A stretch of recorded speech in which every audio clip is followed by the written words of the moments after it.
Great. So I guess I will kick us off here.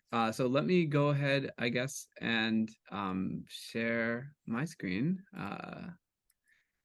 Cool. We good? Can everyone see? Can I get a thumbs up from someone? All right, looking good. All right, cool. So welcome everyone. So my name is Byron Wallace. I am an associate professor in the Corey College of Computer Sciences at Northeastern University. And this is a panel on trying to address challenges inherent to automatically simplifying medical texts. So we're going to be trying to have a balanced discussion that hopefully highlights both the possibilities as well as the issues that remain to be addressed here. And so for this panel, I'll be moderating, and I'll kick us off with like a little bit of just a whirlwind overview of kind of LLMs and just very sort of broadly like how they're trained and hopefully that will provide some context for the rest of the discussion. And then Wei who joins us from Georgia Tech, will talk a little bit about state-of-the-art methods. So she's also a computer scientist. And then Jesse will talk to us in more detail about applications in medical text simplification specifically. And finally, Mike will tell us about this more from the sort of side of health communication sort of proper. And so I think providing some much needed domain expertise outside of computer science or linguistics. And I think that'll be the general goal. And the way that we're going to kind of format this is we're each going to give brief talks. So mine will be quite an overview, and then the others will talk to these various aspects, and then we'll just open it up and hopefully have a good discussion. So that's the plan. And I will try to monitor the QA and chat, especially sort of after my overview, and hopefully from there we can have a good discussion. All right, so let's see if I can advance this here. So like I said, I'm going to kick things off by just doing really a primer here on sort of LLMs in general, large language models in general, with a little bit of an emphasis on sort of medical text simplification. And again, this is intended to sort of ground the rest of the discussion. And so I assume you're all maybe you've certainly heard about it. Maybe you're tired of large language models and I guess generative AI as a general concept, right? So this is kind of all over the media, right? I think ever since ChatGPT was released, we have seen sort of an explosion of interest in these things, right? And so this is just a hodgepodge of articles from various outlets heralding the arrival of these kinds of technologies and the various excitement and parts and sort of risk that they might entail, right? And so you get all these fun things, right? So you can sort of get a large language model like ChatGPT, which is maybe the most popular kind of commercial variant that you're probably most familiar with.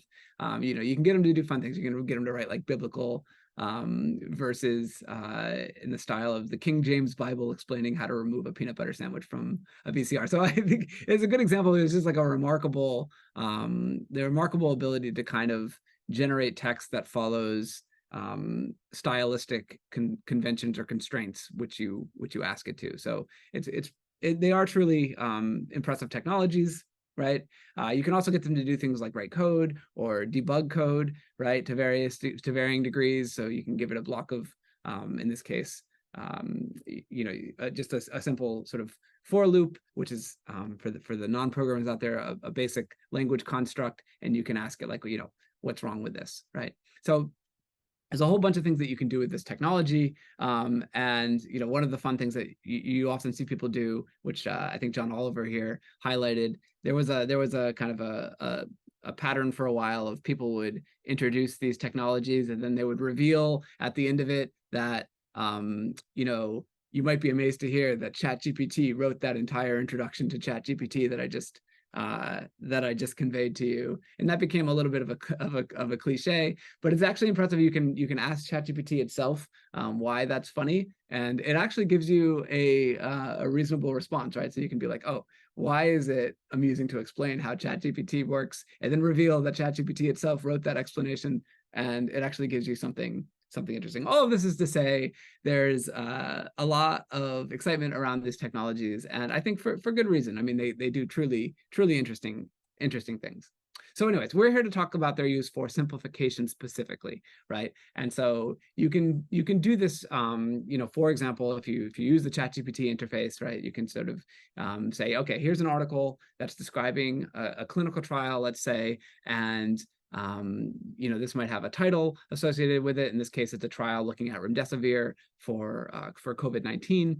And it's got maybe a structured abstract that you're piping in. I haven't shown the whole thing here. That I've used the ellipsis to because it's too long. And then I basically say, okay, so please simplify the above into a summary that would be accessible to a lay reader, and it will do it. Like it works pretty well, I think, in this particular case.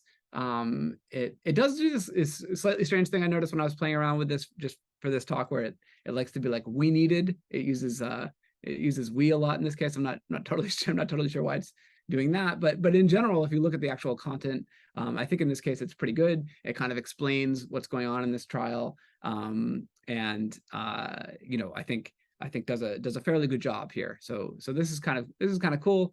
And by we I mean my student Chantal, who's shown here, as well as Millicent, who's another PhD student here at Northeastern, along with Jesse, who's here on this panel with us. We did some work that I think Jesse will talk about in some detail, where we tried to assess the ability of GPT specifically with respect to its ability to kind of accurately simplify and summarize clinical trials specifically. And we found that in general, it does a reasonably good job, and Jesse will talk more about those findings in detail, I think. So this is all pretty exciting. I do want to emphasize that, while GPT and ChatGPT specifically is sort of like the most visible of these models currently, the space of LLMs is quite huge. And while I think there's an agreement that sort of OpenAI is a little bit ahead of the pack in many ways, I think these other models that are being released are catching up. And so there's a lot of excitement about some of these more open source or more transparent models, these more transparent LLMs that are being released. And I think a lot of the research will be hopefully increasingly focused on those models instead of relying on these like black box technologies. So this is a plot that I don't intend for you to read. I took it from the survey of LLMs. It's just basically meant to convey the kind of explosion, I guess, of different LLMs that are out there and that are being developed. And even this is actually slightly dated at this point. Okay, so how do these things work? I'm obviously not going to be able to explain it in great detail, but the good news is it's actually quite simple in many ways. So the thing that I would emphasize is that LLMs, for those that are unfamiliar, they're really based on quite old core technology. So way back in like the 50s, I think Rosenblatt created the perceptron, and this is just a simple feed-forward network where what we're going to do is we're going to have some inputs, X1, X2, and X3, and we're going to associate each of those things with a weight. So we have 3 weights, for example, associated with X1, X2, and X3, which are individually just numbers. And basically, we're going to have some output that's a function of those weights combined with those inputs, and that's going to give us our Y, or the thing that we're outputting here. And in the case of language models, the X's are a little bit complicated because it's like sort of a bunch of words all strung together, and the Y is another word. So these are kind of discrete things. But broadly speaking, this is the structure of the network. We have weights when we have inputs, and the network together yields some output for a given input. Right. And even way back then, people were very excited about these things. So we had these articles from the 50s that are talking about electronic brains teaching themselves. So, I think history repeats itself a little bit. Of course, the systems I think are inarguably much better now. And I guess, you might have to say why, if we've had this kind of core technology of neural networks around for so long, why all of a sudden are we seeing these kind of remarkable results? And most of the answer is scale. And so this is a picture of Rich Sutton, who wrote this essay called The Bitter Lesson, that was kind of talking a lot about how the thing that seems to work in AI, I guess if we're going to call it that, tends to be scale. And by this, scale could mean several things here. I think, first of all, scale in terms of the model itself. So I showed a little toy network, but in practice, things like GPT and similar language models are huge. So you have layers upon layers of these input-output things that I showed with lots and lots of weights that all need to get adjusted. And so scale becomes one, scale in terms of the number of parameters or layers in the neural network is one aspect. So now these models have, billions or hundreds of billions of parameters or weights. And the other part of scale comes from like how you adjust those weights, how do you fit them, right? And so we basically train these things on just raw text, at least as the pre-training step. And so you might have a sentence like colorless green ideas sleep furiously, and what you'll do is you'll kind of treat your X, I mentioned the X's before, the X here would be the sequence colorless green ideas sleep, and the Y, the thing that you're trying to get the network to output, would be the word furiously. That would be your target. And you can do this over just raw text, right? So you don't need somebody to come in and like hand label things. This is just text that you can find on the internet, right? And so that's it. Basically, what we're going to do is we're going to do this kind of self-supervision thing, and we're going to do it to, we're going to train this thing to predict words that follow prefixes, and we're going to adjust billions of weights to do this better and better and better. And that's basically the idea. And you have to just like adjust the weights to make the observed output, in this case, the word furiously, more likely than other words. Right. And so there's this old, but more relevant than ever, XKCD comic that's sort of talking about how, the whole game here is you just kind of, you do a bunch of matrix multiplies and you look at what comes out. And if you don't like what comes out, you kind of stir the pot a little bit and adjust your weights accordingly. And that's broadly speaking what we're doing. So this works really well. You do it over like the entire internet. This is a DALL-E. DALL-E is one of these image generators interpretation of that. So we're gonna take the whole internet more or less and do this self-supervision thing to adjust our weights in our giant neural network. And that's kind of how you get large language models. There's a little bit more to the story. It's not quite that simple because after you do this, there's usually some additional training. So we don't quite know what like OpenAI is doing, but this is again a DALL-E interpretation of an automatically generated interpretation of human feedback, by the way. So we don't quite know what's going on top of this language modeling objective. This idea of like predicting the next word. Once you've done that at scale, usually you further tune the models to sort of be aware of like human preferences between pairs of outputs and things like that. But it's not a huge departure from the language model pre-training.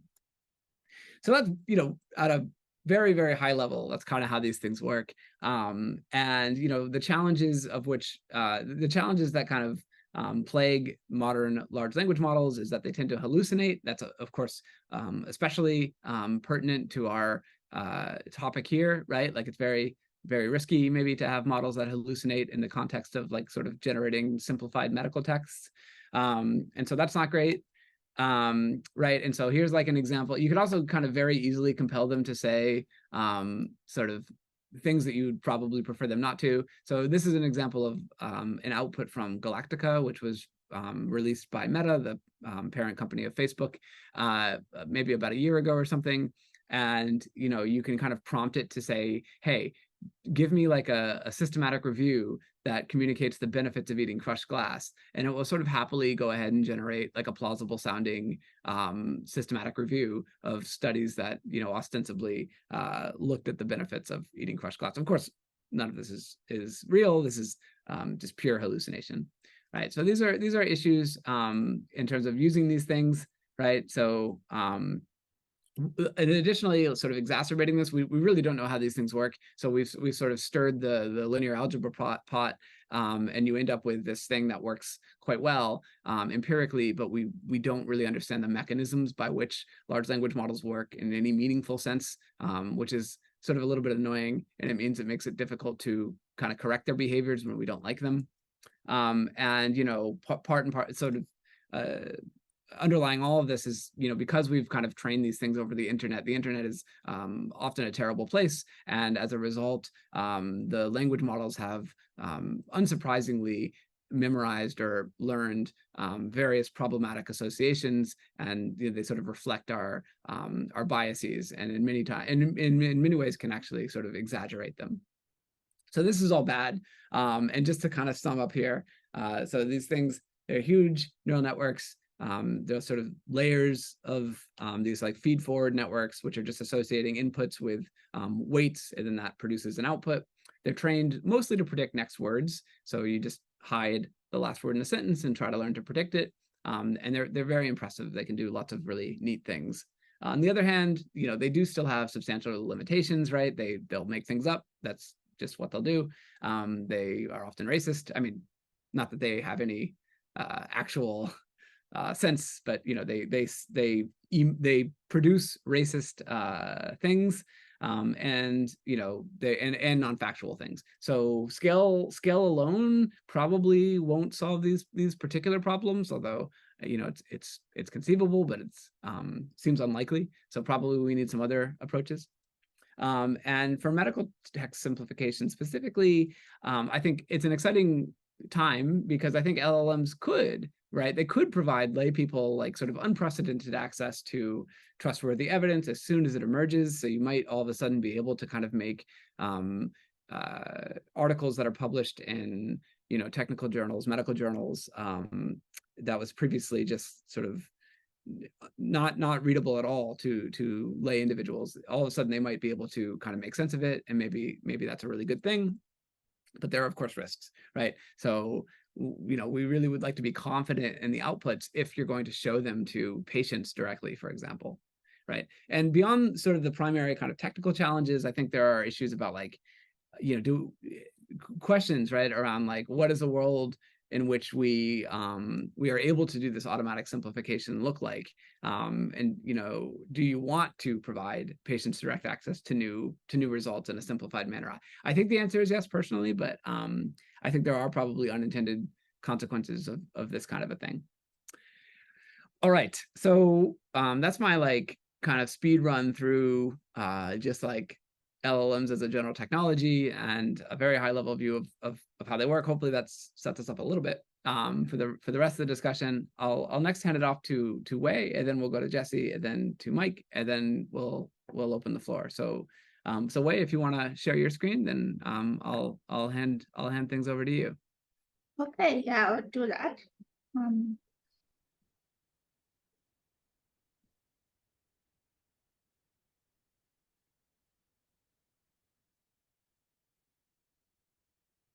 All right.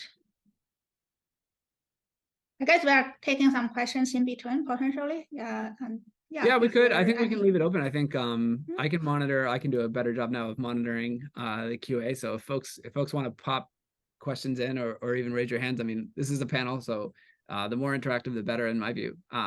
So Wei, if you're cool, I could potentially interrupt you if folks have questions. Yeah, sure. So yeah, I'm tasked to give a little bit kind of a description about the state of the affairs about text simplification research. I'm pointing to some of the interesting and exciting future directions. So I'm an associate professor in the College of Computing at Georgia Tech. So my research group primarily conduct research on natural language processing and some interdisciplinary research on education, accessibilities, and HCI privacy area. This is kind of a big overview of what my research lab does. So I'm not going to talk too much in the detail of it. So if you're interested in any of this aspect, but today I'm going to focus on the direction on the natural language generation. We had a bunch of work on this, primarily kind of on the data construction, model developing, and as well as actually human as evaluation, how to do this by human, how to do this automatically. Okay, so focus more on the text simplification, not limited to my research labs work, but also overall what people have been kind of busy doing in the natural language processing kind of research area. So first of all, there are companies actually do text simplification by professional editors for real business. So this is a Newsela, which is an educational tech company based on New York. So what they do is they rewrite the ongoing news articles into 4 different readability levels for K-12 school usages, primarily in the US. So if you have kids who attend school in the US, you may actually heard of this, this platform. The question is, how can we kind of build automatic models to do this instead of hiring professional editors do this very painstakingly, very time costly kind of effort in order to make text be more accessible to all people. So before I go into the models, I want to talk a little bit of how to measure how well they work. So on the right, there's a lot of text going on, but in general, you have this original sentence that are pretty complex and long. And then you can ask human to write so-called a reference simplification. This is what would be a professional editor would do, right? And then below that, there's like 3 different models kind of automatically take this input original sentence and generate a simplified version. There's some highlighting kind of showing that what kind of the operations, editing operations that the model does. One of the kind of simple but effective way to evaluate is to hire human beings to say, oh, does this simplified version generated by the model, are they kind of truthful? Are they kind of grammatically correct? Just overall, do you think it's a good or bad, right? So this will provide a human evaluation, ideally being done on a scale of 100 point. Given all this kind of human written simplification as well as the human ratings, people have developed a more automatic evaluation method in order to mimic how human would evaluate it. So you don't have to always have a human do this like evaluation, which is also very time costly at it. So the 3 kind of commonly used automatic evaluation metrics are kind of showing below in case you're interested. Okay, so now we know how we evaluate it. If we ask human to compare the different modern machine learning models, which work better, no surprise, but you may want to know that GPT-4 is the best model. Actually, surprising it's actually very impressively well. It's like close to 94 out of 100. It's actually worked better than the GPT-3 version that OpenAI released by the end of last year. So there's kind of even within a year or less of the time, there's a little bit performance improvement. Those are kind of closed-sourced models that we don't know every single details about it, or it's not like having the parameters everyone can have access to build your own model that kind of you can use. So on the open source side, one of the best models are developed by my PhD student early this year is actually fine-tuning a T5 models, which is smaller, so 11 billion parameters on the wiki data that we developed soon or in the early years. And we also do something more than just fine-tuning. It will require a little bit special decoding algorithm, so-called like minimal Bayes risk decoding. Then use a kind of one of the learnable kind of matrix to get this decoding process. So that on the late term, that the decoding would be kind of how to predict the next word using the large language model or using the using this kind of pre-trained language models. So it works close to the GPT-3 version of the model. So it's also worked fairly well. This actually came a very long way. So in 2010, that's when the first time statistical machine learning type of model was applied to do this simplification task automatically. So that's basically the birth of the modern automatic text simplification system. It's went through years. You can see on the right, it's a kind of a big table, but in general speaking, you can see that each of the kind of the rows in the table is a model people have invented in the past. This is not even a complete list of what people have done, but these are some representative systems that people have developed.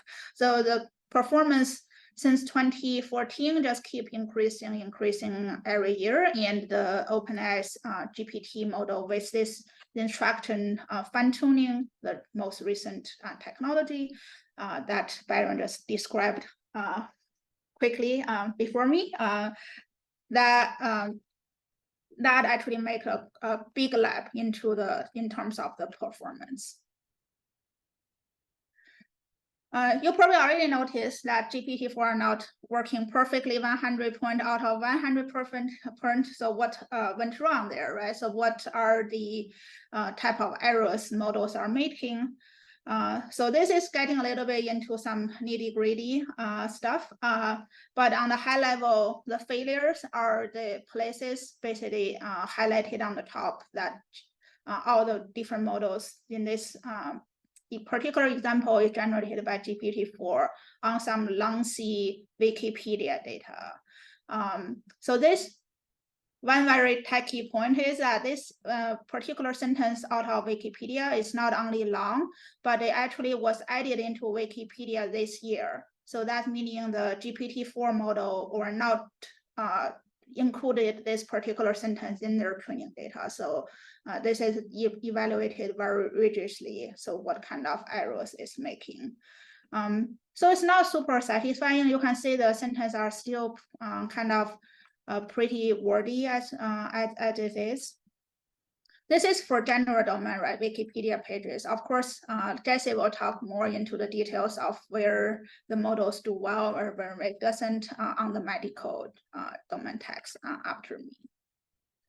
So in order to do this kind of pinpoint on what models are making unsatisfying kind of generated text, just what are the errors where it fails. So we actually develop a interactive tool to help human to detect these errors in the large language model generated text. So this particular tool is customizable. So it's not only useful for simplification, you can use it for summarization, translation, or any other type of generation task. So I just provide a link here in case you want to kind of watch a demo or kind of try to use it. But the high level idea is that we do need this like super fine-grained error annotations other than just sum up, sum down, kind of provided a rating out of 100 points in order to understand the modern day large language model, where exactly it doesn't work well, where exactly it works well, and how we kind of particularly improve the models to fix these errors, especially in the medical domain applications. The kind of the stake is very high. You don't want to generate any faulty information that may cost people patient lives. So you want to be perfectly accurate and also as well as very readable, fluent. So these are some contemporary large language models, how they're kind of compare with each other. So on the left side is quality, the higher the better. On the right side is type of errors is making, the lower the better. Pointing to some of the future directions, we think the more languages will be useful, not only just focus on English.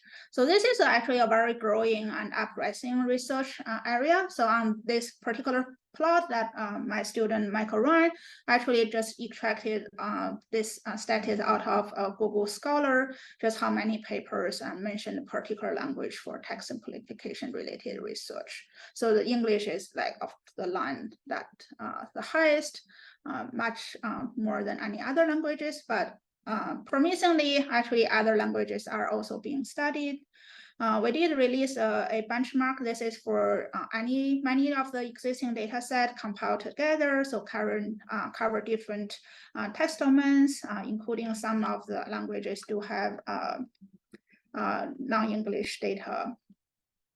And also a advocate for our own work. This is a project led by Jessie Lee, who will speak after me on this panel, and as well as Byron. So we have a joint effort just come out of pretty much just this month, multilingual medical text simplification. I will leave Jessie to probably talk about this.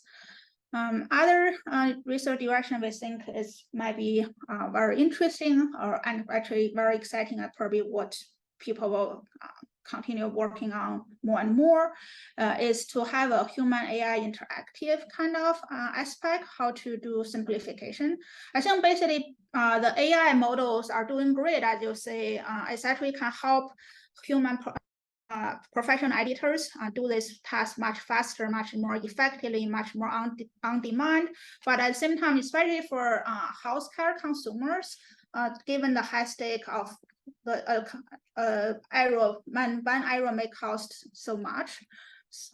It's kind of a little bit risky to just completely rely on AI to do this simplification. So it's nice to have this human in the loop verification and interactive process to speed things up without compromising the quality.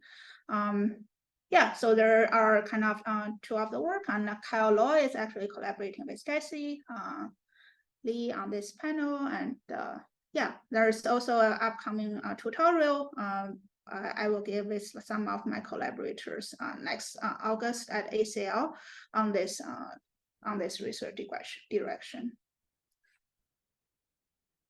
All right, hopefully I'm on time. Happy to take some questions or hand it over to Jessie.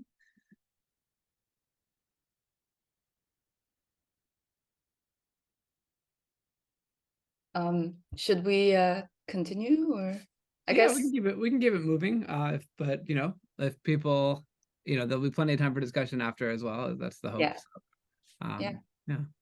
So Jessie, we'll hand it to you.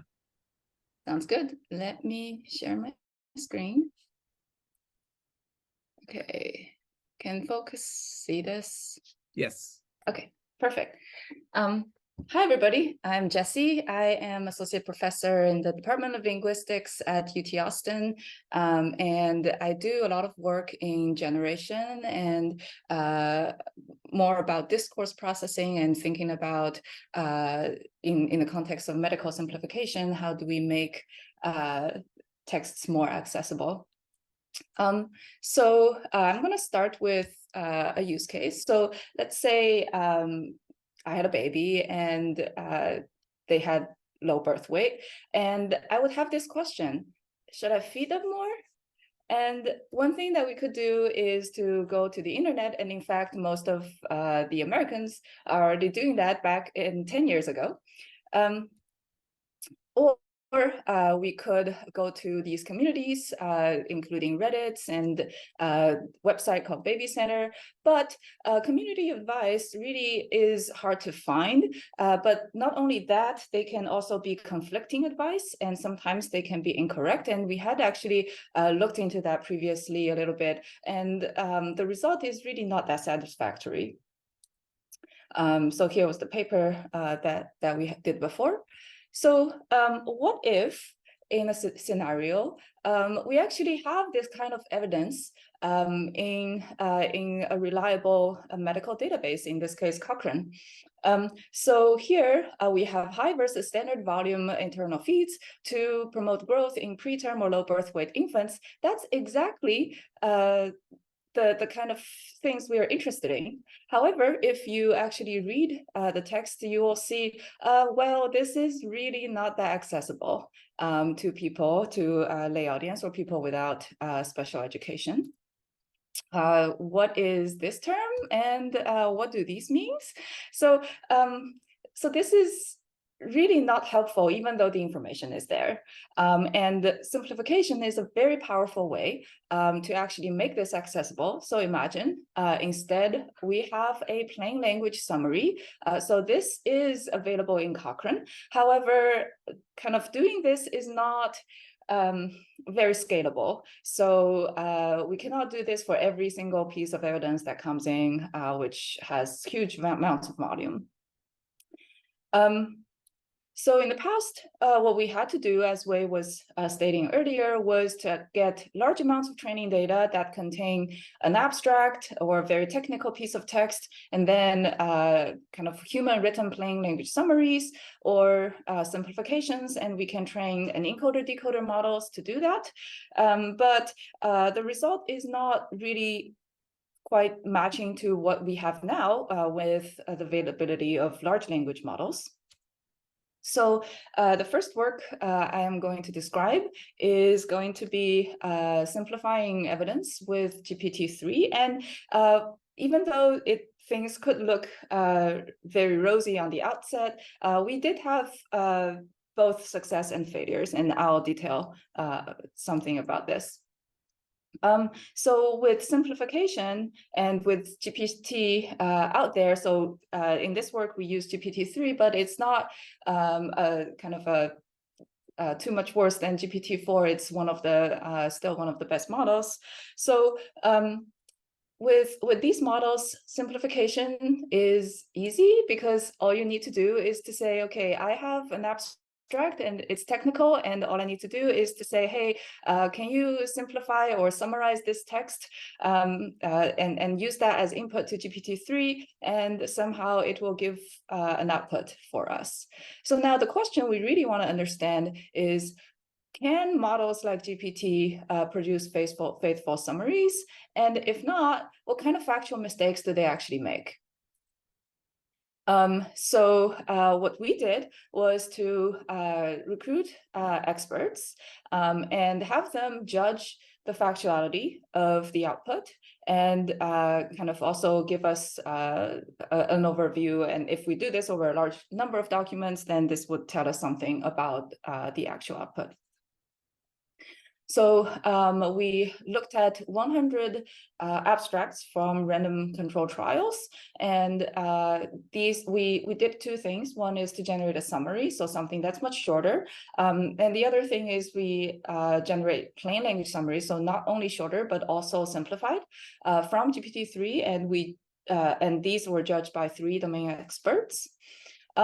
Overall, so these are the results. So on the top, we have regular summaries, and at the bottom, we have plain language summaries. And these are different evaluations. So each blue line is one of the aspects that we judge, and we can see that the models actually kind of are generating coherent and useful summaries, and most of the time the model does contain key results. When we looked into factual errors, so this is a little bit less satisfactory. So for again, at the top we have regular summaries, and at the bottom we have plain language summaries. So we still see that there are not a lot of errors made by large language models, either doing regular summarization or doing plain language summarization. And even when they do make an error, they are minor errors. However, a larger problem that we see, it has to do with omissions. So these are omissions of specific interventions or characteristics of the population and so on. But in none of these cases, actually only a very, very small fraction of the cases do the plain language summaries contain a major error. Additionally, we looked into whether the plain language summaries still contain technical jargon, and we see that almost in all of the cases, the models replaces very complex terms to simpler ones. So this is really nice, but given that health is a very high-stake domain, we still want to mitigate errors and understand the errors, and what do the errors even look like. So here is an output, and we see that in this case, the model is actually outputting a hallucination. Most kids in the study reported no bad side effects, and that was not present in the original text. In this one, the model is missing an outcome measure. So even though the model said they found that the advice helped people in the group lower their risk of getting heart disease, but how that is measured was not present in the simplified text. Okay, so having discussed simplifying or summarizing a single document, we have also looked into how about multiple documents, and this is kind of one of the fancier abilities for large language models. That is, if you give it multiple pieces of information, is it able to actually synthesize what are the conclusions? So here, the input would be a collection of articles describing RCTs on the same topic. What we then do is to try to have GPT-3 synthesize the information. Again, at the time, it was GPT-3. We would expect GPT-4 to do slightly better, but not too much different. Again, we ask human experts to judge the quality of the output. And we are interested in the question, can LLMs synthesize multiple pieces of evidence? And to do that, and because there are many individual RCTs, what we had to do was a two-phase process. So the first phase is we summarize individual RCTs, and then we use these summaries to be the input for the second phase for GPT, and then have the model generate the multi-document summary. And here we use the abstracts in the Cochrane library with their meta reviews. And we ask annotators the proportion of summaries that reflect the target summary and are supported by the input summaries. And we see that this is a much less rosy picture. We have kind of a large number of errors, almost nearly 50% of the time, where the synthesis does not agree with the target summary. And we have even a portion that of the summary that are not supported by the input summary. So kind of in a sense, I think what we get from this study is, even though these large language models can handle single documents pretty well, they do have trouble synthesizing this information. And I want to kind of allude to another different kind of use for large language models that people might engage with, that is like the synthesis problem, but it's more of an interactive user setting, and we can see live how this kind of error actually manifests in the model. So this is a conversation shared by Jamie Pennebaker, psychologist here at UT, and his conversation with ChatGPT, and I think would be a very nice illustration of why and how things go wrong. So Jamie asked, on what basis do you determine if someone is narcissistic, and how do you pick this up through language? So the model generated some answer. It looked reasonable from the onset. It says the frequent use of first-person pronouns. Now, many people actually would think that's reasonable, but it's actually wrong. Now, Jamie probed. So what scientific references demonstrate that using I or me predicts narcissism? And the model is saying something, again, very reasonable. However, it's also saying one of the pioneers in this area is Jamie Pennebaker, who conducted studies linking language use to various psychological factors. Even though that in general is true, Jamie never used this in the context of narcissism. And this is incorrect, according to Jamie himself. So now the user keeps interacting. And the model keeps generating a list of references, a list of studies that has to do with pronoun use and narcissism. And when we checked, all of these references are true. They are real papers out there. These snippets, they are also real snippets and factual summaries from the papers. And here's what's going wrong. So the first 1988 paper, that was related and that was correct. The second paper was actually unrelated to narcissism. So is the fifth paper. Now, the fourth paper is interesting. It gave a correct summary. However, the conclusion it's extracting is not related to the question that's being asked, even though it is from the paper. And for this last paper, number 3, it again had a correct summary. However, it contained contrasting conclusions with the 1988 paper. And as humans, we have temporal sense. So we know that 2015's result is probably an updated result, but the model actually doesn't. So that is how the model actually make this sort of synthesis errors.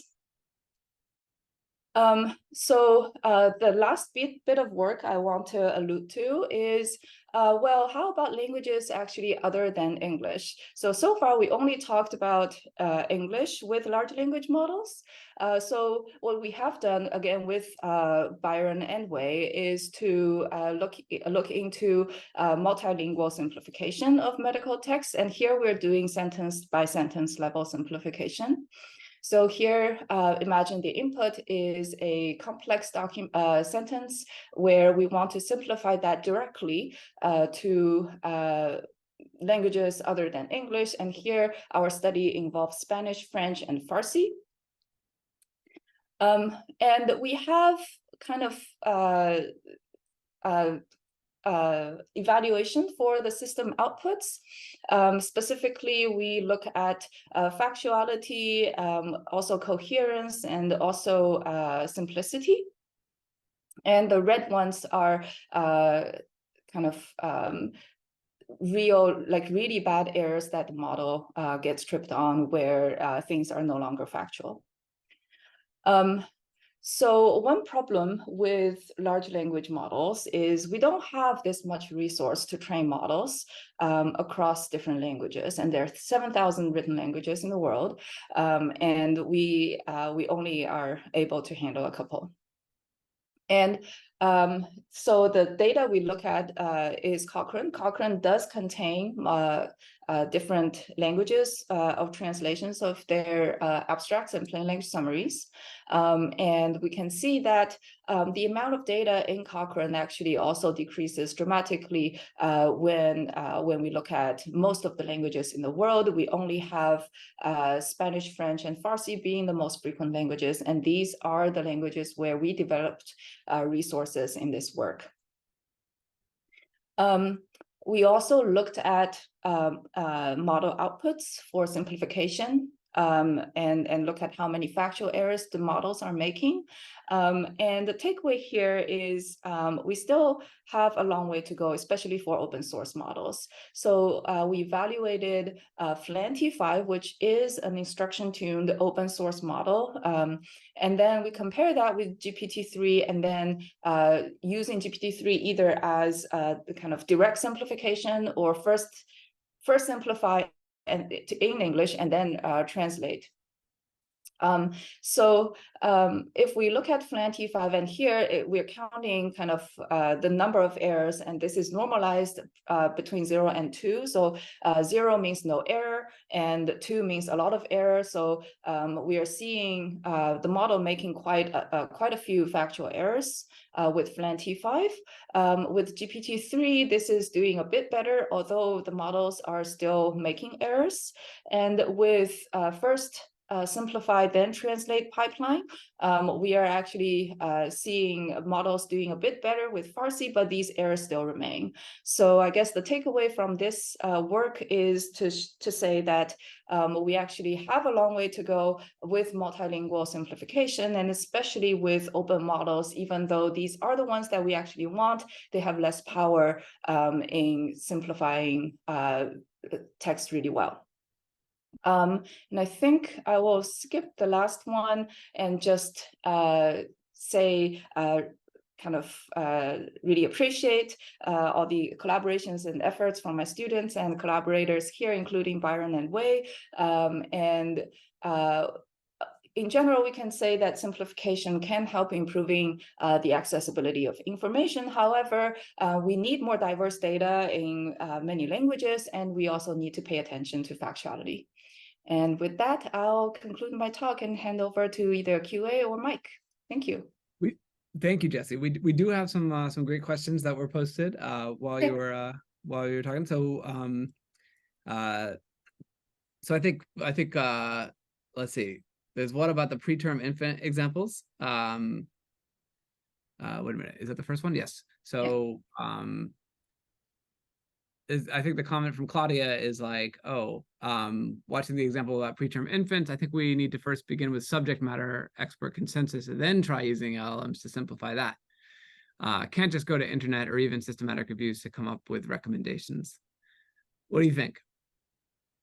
Yeah, I think this is a really good question. And I think it has kind of a tension between what the users can have access to versus what is the best way for this to go.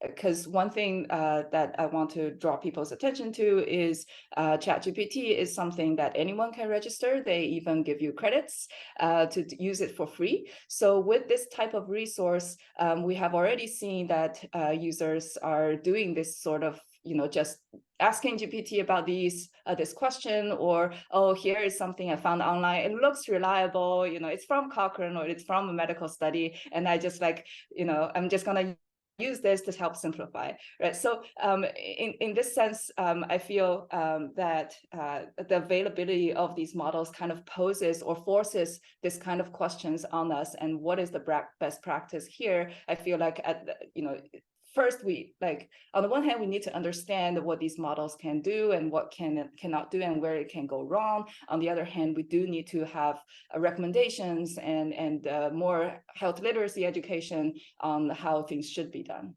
Right. Yeah. Cool. Yeah. Thanks. Let's see. There was a point about the tube feeding, and maybe it was you'll excuse us, we're computer scientists, so sometimes we get the examples. Maybe the motivating example is a slight mismatch. That happens. So Claudia again thinks LLMs can synthesize language but not concepts.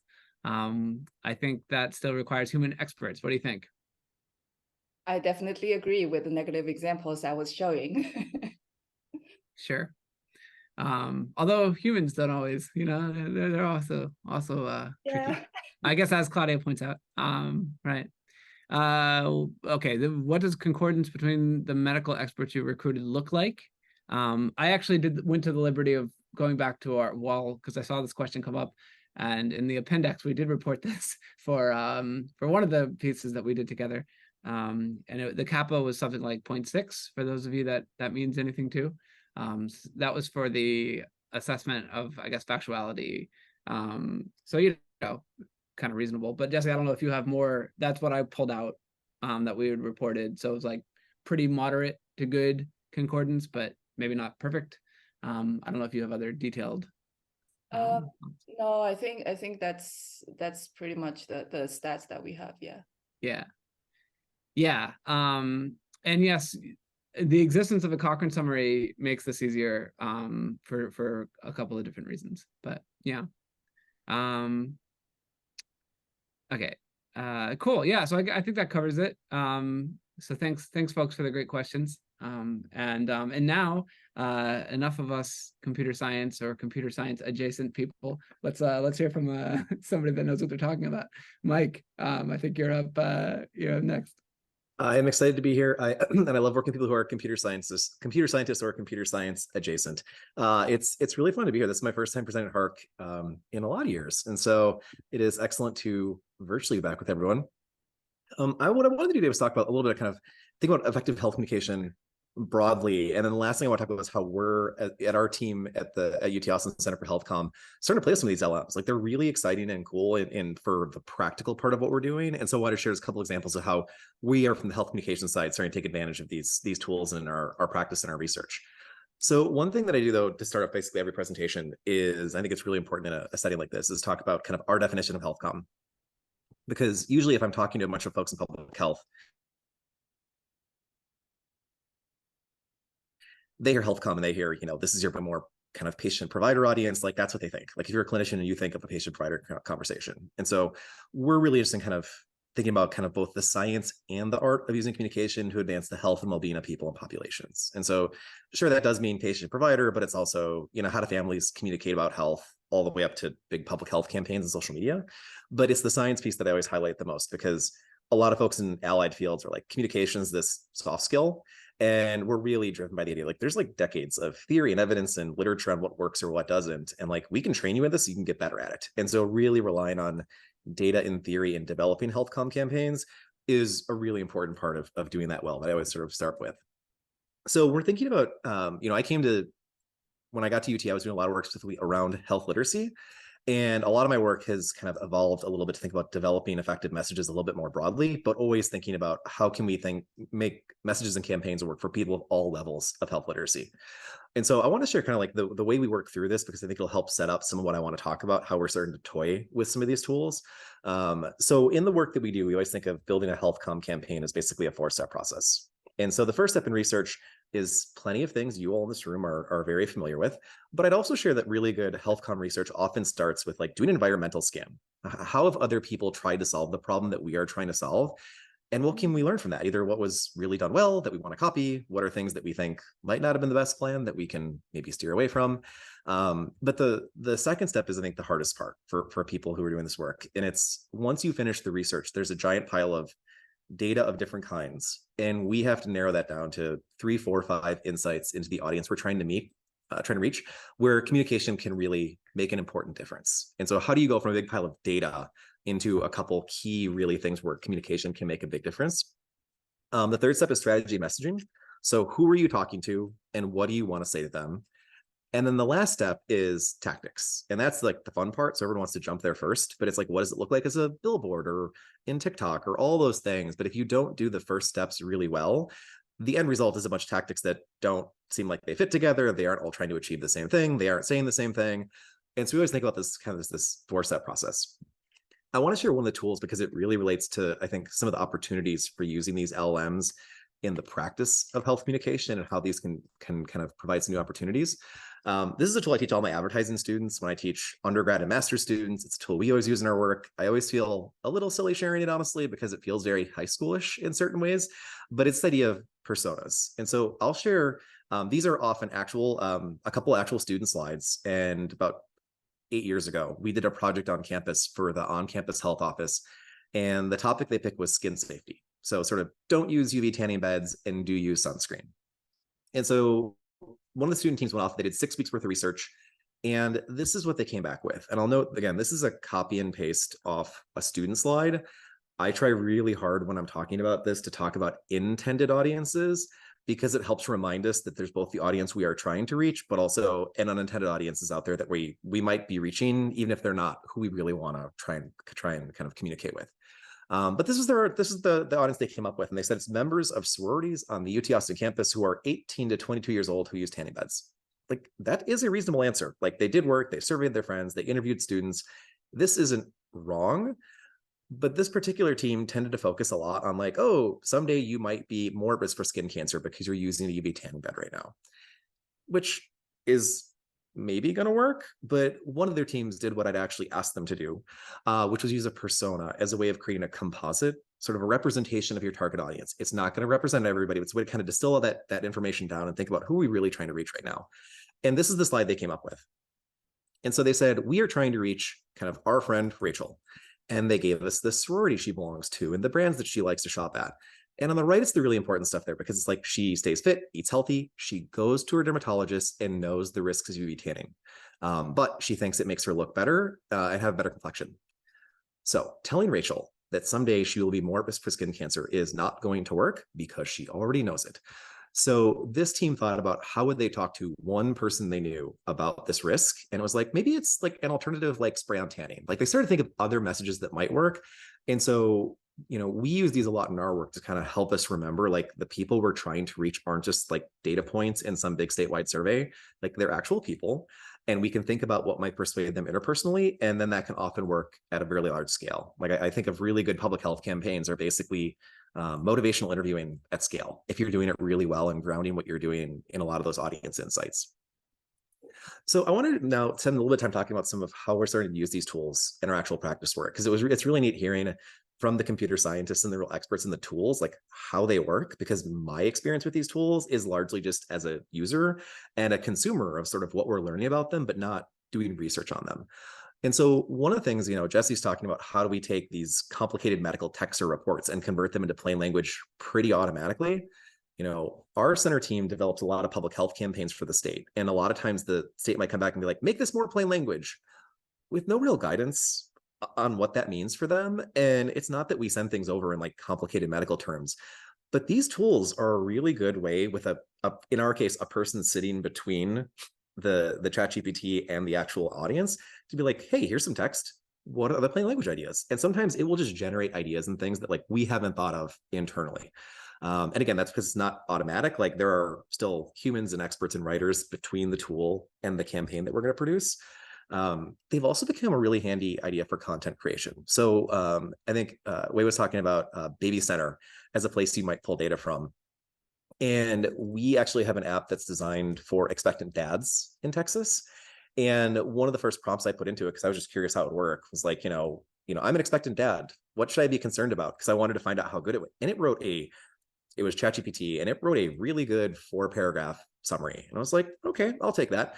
And then because I wanted to just like poke at it a little bit, I was like, what if I'm a gay dad who's adopting? What if I'm a Black dad? What if I started throwing different prompts at it. Every single one was at the very least a really good starting point for someone who knew the content to sort of proofread it, check it out. And I think it's a really important tool for a lot of, like in the case of our app, what we've learned over time is that basically new expectant dads download the app, binge the content for about a month, and then never use it again. Because we just can't keep up with the content creation to go fast enough to create 9 months worth of content. So I think there's the opportunity here to create a lot of pretty niche articles, but things that could create more content, keep someone engaged over time to really create this as this tool for sort of long-term engagement over the course of a pregnancy. We do a lot of work on campus with, trying to reach students. And we are 100% confident, because it happens a lot, that as soon as you put a UT logo on anything designed for students, their first reaction is always, you are an old person trying to sound young. And a lot of times we're developing content for audiences who are not who we are as people. And so we've learned that sometimes these tools can be a really good opportunity. Like, okay, well, how would you rewrite that conversation guide, but for a 19-year-old? Or like a way of doing kind of customization for different audiences that we think are really important for some of our work. Again, it's not the final version, but it's like a starting point for thinking about language that we can adopt that would really kind of resonate with the audiences we're trying to reach. One last example of how we use it in our practice work is, a lot of times we're thinking about in terms of just health literacy best practices, relevant visuals to complement maybe complicated words, or kind of like, how do you put those together? And we were doing some work on opioid overdose prevention in Texas. And it was like, 1,000 people die a year, whatever the number was at the time. And we were like brainstorming, how could we depict 1,000 people? And so I asked ChatGPT and I said, how could you depict 1,000 people? And it was like a box and whisker plot, a pie chart. It was like, no, that's not what I want. I said, okay, give me visual metaphors to depict 1,000 people. And it wrote this really nice paragraph about why visual metaphors are important for communication, and then started spitting out answers that in some cases were really interesting. One was like 1,000 people on a bus. I was like, probably not 1,000 people on a bus, not the world's greatest idea. And then eventually I asked it, what about 1,000 Texans? And it was very funny, because you could really feel the pull of what the internet clearly thinks about Texas, because it was like 1,000 people at a Texas-sized barbecue, 1,000 people working in an oil refinery, and a couple of like very Texas-specific ideas.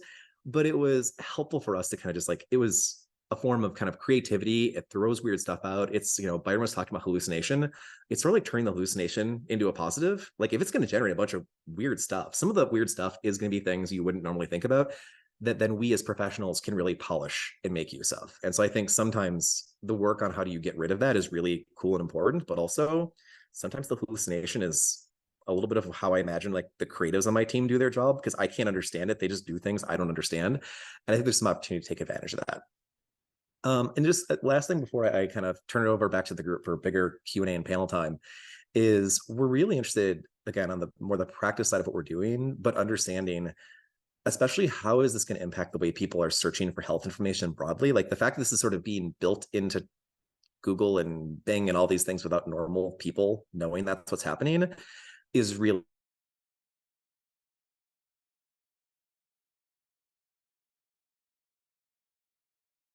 going to change things. And in the way people have over, heuristics for doing that, we don't have that for this. I brought in a guest speaker to my class of undergrads, and he basically spent 30 minutes telling the students why they should not totally trust ChatGPT.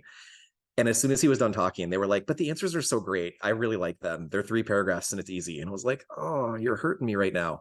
And so we are just starting to do the early data collection on, what is, if you were concerned because your 2-week-old isn't making eye contact, like what do you type into the search? What do we give you back? Which one do you trust more and why? And really starting to kind of find out a little bit more about how that process is working, because it matters a lot in the real world, in the way people are going to experience lots of health information, giving everyone looks for health information online.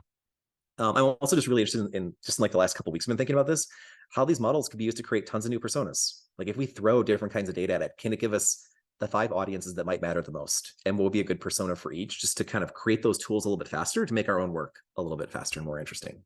So I threw my contact information here at the end, mainly because I could talk about HealthCom all day, but I know my job was to talk for about 8 to 10 minutes, but really appreciate the chance to be part of the panel back at HARC and have whatever Q&A makes sense. So thanks for letting me present today. Awesome. Thanks so much, Mike. I think you got a shout out from Helen, who is I think mostly saying hello, and thank you for the comment, Helen.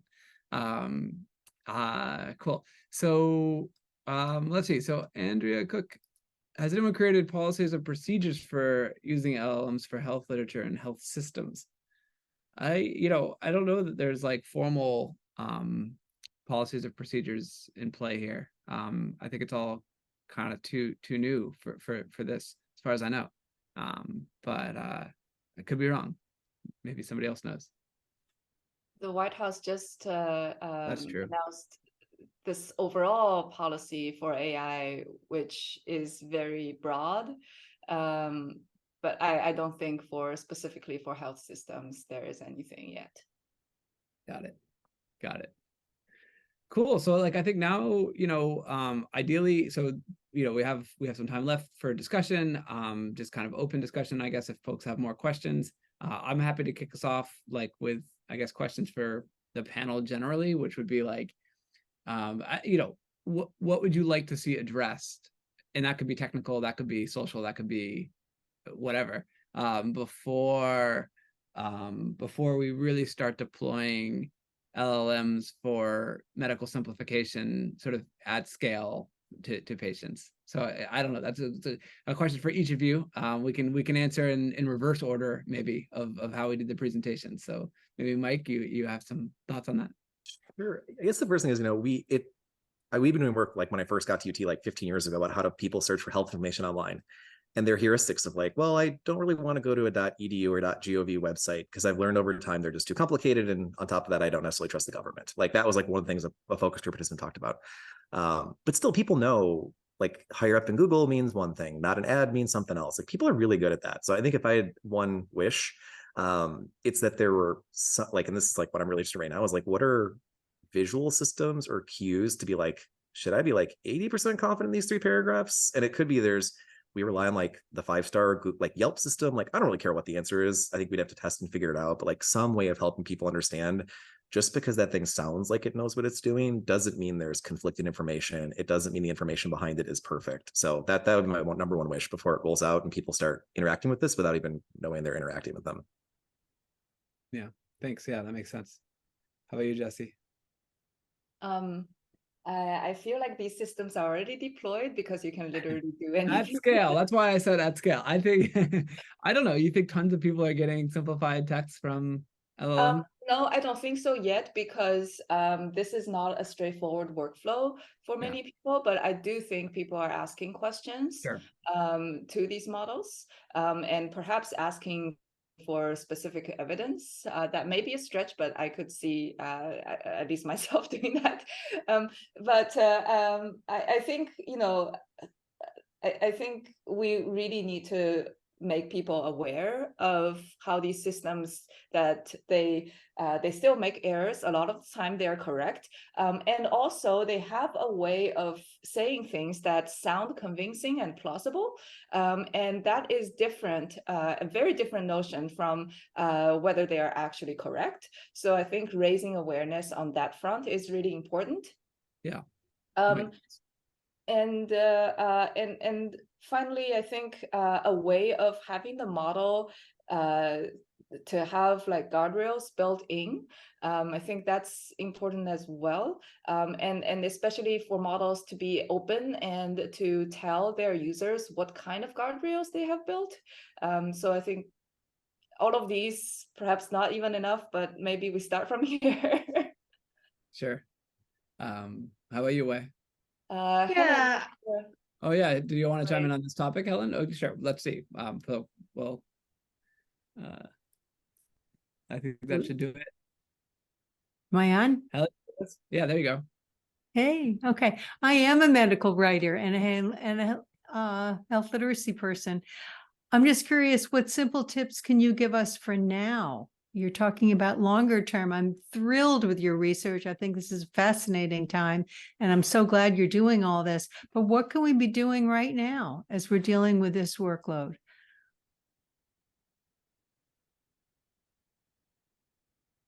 I'll throw at least one thing out there. I think if you like just start playing with it. I've like talked to my students about this in class, and I asked them how like faculty at UT are dealing with this, and some people are trying to figure out how to make, like, I used it to like generate a prompt for my class on a day all about this, and like students had a really good fun conversation about it. But they said, there's some people who are just like, if you touch it, you're gonna be kicked out of the university, and like they're very anti the technology, and like I don't think that's really a great long-term plan. This feels like something that's coming whether we want it to or not. And so I think short term, just like starting to play with it, like it's really fun, finding, like, I think that this kind of like academic research version of it is like such a nice compliment, but like there's really good podcasts and news stories and things to like stay up to date on kind of what's going on. I think it can make this feel a little bit more manageable, and how to wrap your arms around it. That's my role in relation to everything they all were talking about, because that's definitely not where I go with my research, but it's neat to learn more about what's happening behind a lot of that stuff that I get to read and enjoy a lot. Can I ask a couple follow-up questions? The GPT-4 version or something, that's all behind a paywall, right? So we'd have to pay for that. So I'm curious what model to do it, because I've been very leery about doing this, about putting information in, because I know that GPT will tag it. And I've got a lot of proprietary information. I don't want to be giving them all my stuff there. So I'm concerned about the privacy in that way. And also, what do you see for the future of us who do plain language writing? Are we gonzo? Are we, what's our role going to be?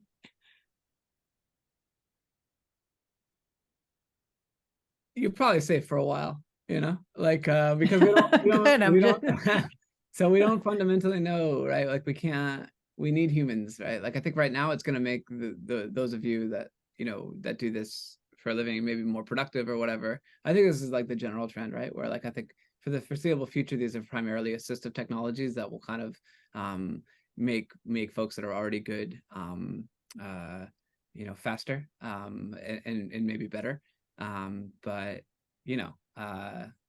hard to say, of course, what will happen long term with any of our jobs. I don't know. Right. But that's a different story.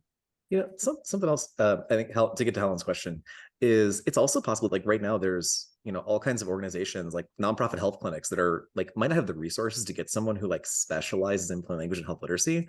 So I do think that some of this technology, as it matures, will provide a little bit more kind of chance to democratize some of those things for smaller clinics that might not have the resources. Like I'm the glass half full person every time I talk about this, basically. But I think there's some real upsides there.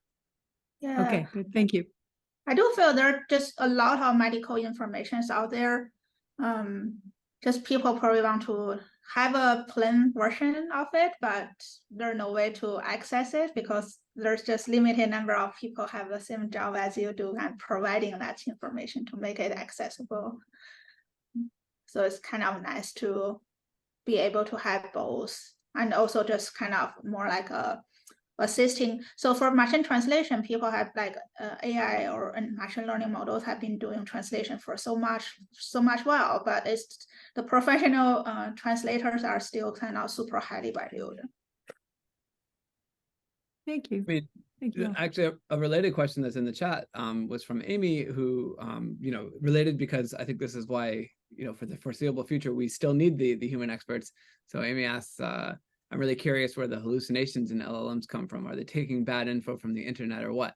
And I think, it's basically like we train these things to be able to complete sentences more or less, right? And so,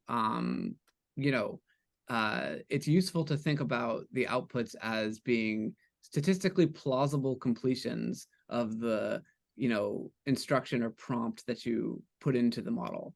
And so from that perspective, it's not so much that they're using bad data or something, although, certainly they do, but it's more that they're going to produce an output in a way that seems plausible because that's like literally what they were trained to do. And so often that's true because things that are plausible, things that are true are often plausible, but not always, right? And I think that's kind of where the hallucinations come from, I suppose. So that's a small thing. Okay, cool. But plausible in a certain sense, like plausible in the sense of in comparison to the corpus, right? To the data that's there, and the corpus represents, the bigotry and sexism of our society and all those other things. So, so I don't know. I wanted to take that as an opportunity to let everybody comment on the panel, or because I really love the enthusiasm, Mike. But I also have some worries, and so like it's nice to say, well, it had these ideas about what Texas meant, but that just represents kind of a stereotyped view, and so I don't know. Maybe people can comment about this. Yeah, I think that's the big learning curve we're all on. Like I had someone, it was I think when I had a guest lecture on town, and he said, if the prompt you type in is the cat in the, he's like, ChatGPT is going to tell you the answer is a hat, even if the hat's much more likely to be wearing a cat's more likely to be wearing a collar than a hat in the real world. Just the way Dr. Seuss has kind of pervaded online culture in a certain way. I was like, huh, so I think that is a really important part for people who aren't familiar with the tools or thinking about communication and how it spits things back out, is like really to understand a little bit what's going behind the scenes to protect against some of that kind of stuff. Like our team gets kind of what's happening. And so even when it spits out a bunch of, Texans eating barbecue in an oil refinery, it's like, okay, that's like a certain version of Texas, but that's not going to represent, 1,000 people really well. So I think it's a learning curve that people who want to use the tools have to know more how they're actually doing what they're doing, and not just kind of trust the output. Like I think that's the biggest thing, I think, is like just more understanding what's happening. Yeah, and another thing I want to point out, this is actually just asking ChatGPT a question about medical information is somewhat different from kind of giving a piece of complex text and ask the GPT type of model to simplify it. So technically, these are two different generation tasks. One is like so-called open-ended generation. The other one is conditioned text generation. So the text simplification is a little bit more closer to machine translation. So except that your input is complex English and your output is simple English. So this is a little bit more conditioned when in the generative kind of process. The condition probability will carry it over a little bit better than you just ask a question and then ChatGPT generate like 200 words of essay to answer that. So that's just generally harder or more likely to hallucinate in comparison to this. You have a piece of input and you want to return the meaning of the original input to generate a simplified version. So hopefully that's an antidote to in terms of the technical aspect. Yeah, and to add to the earlier comment about kind of stereotyping and harmfulness, there has been quite some work and about using human preferences to reduce the amount of bias in generation. However, so far it's still quite crude. It's literally, hey, here's a piece of text, here is another piece of text, which one sounds better, and then we train models in order to encourage the better behavior. So it's very crude and it's not fine-grained. But on the other hand, users may hear from companies saying that we are doing some sort of alignment for the social good, but that really needs to be taken in a grain of salt to really understand what does it mean for the companies to say that, and that is kind of I think a kind of an outreach thing that we all need to strive to reach to the actual users, not just researchers. Yeah, I mean, I think like my view on, here's like a potentially a hot take, I guess, is like, I don't know that I'm really that worried in the specific context, the specific application of medical text simplification, where we're doing, as Wei said, conditional, you give it an input and you say, simplify this for me. In that very narrow application, I don't think I'm super worried about the broader issues of bias in that particular case. As certainly in the general domain, absolutely, but I think it's unlikely, just the way that these models work, that because if you give it a local input to simplify, I believe that there could be cases, but I bet there are edge cases where it doesn't have that much flexibility in that particular use case. So the problem of bias seems less problematic to me in that specific instance than problems of, it is more likely to do things like introduce slight inaccuracies, but that's kind of my, as I don't know. That's sort of how I think about it right now. Well, Yeah. just on this, I think that's likely to be the case. If you're giving it a specific defined corpus, right? But humans do things like when we look at, if you say summarize these four articles or something like that, we look and say, well, are they adequately generalizable? And we say, oh, well, the world's actually biased, and these studies only included white males, or whatever judgment we make on them. And that just, so, these kinds of things probably won't just happen in the summarizing of the data that's there. Multi-document summarization, which is what you're getting at, I think is certainly a more challenging problem. And I'm less sure about what to expect in that case, because then you have more, all of a sudden you have more flexibility. And so there, I think I'm less confident. I would say like a simplification is closer to translation than summarization. Sure. So the type of error is a little bit kind of what you expect Google Translate does, right? So it's you're not exactly 100% correct for the translation output you get. Makes sense. So we have a question for the LLM researchers. Is there a concern that eventually the general population will lose cognitive ability from the reliance on these LLMs for so much information, especially for generating content that we might otherwise produce ourselves? I don't know. What do you all think?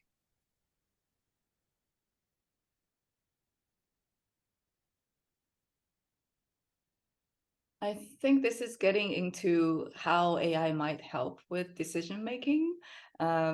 And I think Dan Weld was giving a talk last week, and he had an interesting finding. I don't know if it fits the context really that well, but in the face of an AI explanation, humans actually do better when the model is correct, but they actually do worse when the model is incorrect, and this gap has increased with the presence of more and more or different forms of AI explanation.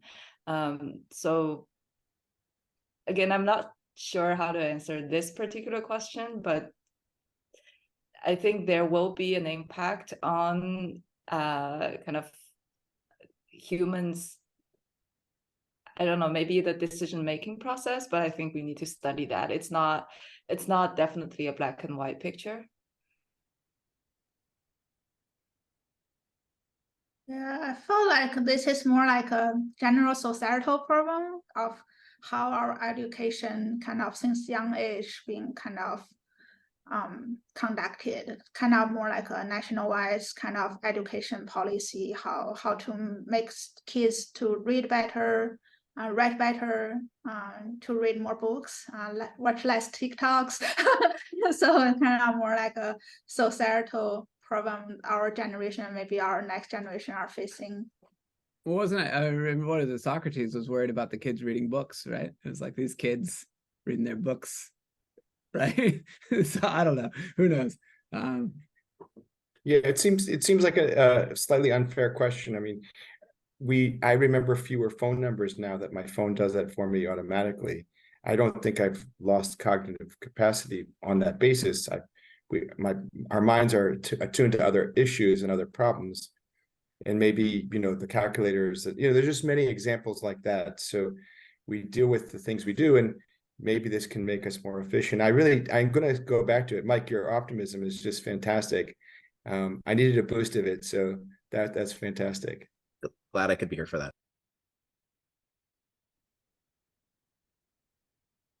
Okay, so we have a question about what would a guardrail of health information look like? Any thoughts from anyone want to jump on that one? I think Mike already said some idea earlier. How about we have the model output the confidence? Yeah, it's good to have some retrieval kind of component to provide kind of what the fact, like the original text come from, what sources is that.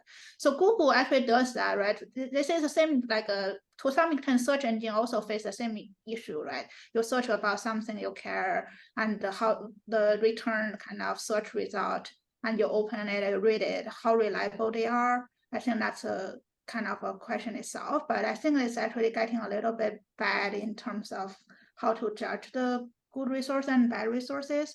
I actually always felt like eventually this is just some professional people just going to give a sum up, a sum down, just like completely a common, some certain kind of content moderation kind of needed to tell which URL provide always more reliable medical information, which maybe just someone's kind of thoughts or what they heard from the internet kind of tell them apart.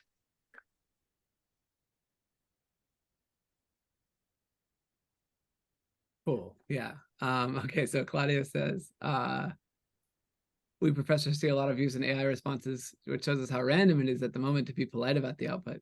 It's interesting because I sometimes feel like I have the opposite thing where it's like I can spot it in like either emails or sometimes programming assignments. And the reason I can spot it is because it's actually much better than I would have anticipated. But I don't know. I guess it depends on the class maybe. But I don't know, Mike, what do you think? I actually, when I first started playing with it last spring, I put in the prompt for my end of semester like essay, and it like the first 3 paragraphs were awesome. I mean, like it was really on target, but then it's like also it could never know like what the students did inside the classroom, the projects they worked on. Like it would have been like a solid start of a C paper or something, but like it was never gonna capture things that just literally didn't exist online for it to pull from. So it could write a really bad paper, but in that case, because of like what the prompt was, it was never going to be able to get an A for sure. Gotcha. Cool. Helen, we can maybe this will be the last one we take, but Helen has a not silly question. It's not a silly question. Why is incorrect information referred to as hallucinations? As someone who used to work in psychiatry, that seems wrong. Listen, we're computer scientists, but this is just what we've named it. It's not our fault. Well, I mean, it's somebody's fault, but it's not my fault personally. I don't love the term, but that's just like the term of art that people use. Is like it hallucinates content that is not supported and the input. I won't defend the term, but that's just become the nomenclature, unfortunately. Maybe confabulation. Sure, that would be better. It's too late now, though. I don't think we can. Oh, you could write a whole paper about the unintended effects of related to stigma and mental health, and you can get the whole field to change. You give like the most cited paper in the history of the field. I could write the paper. The rest of what you said, I think, maybe is a confabulation. But I don't know. Yeah, I don't know. Well, you could have the LLM write the paper. There you go. That's right. There's a Wikipedia page. I can explain the word sense of hallucination in the and added the new word sense under the kind of AI models. Well, but who's editing the Wikipedia page, right? But now it's in Wikipedia. It's in all of the LLMs. So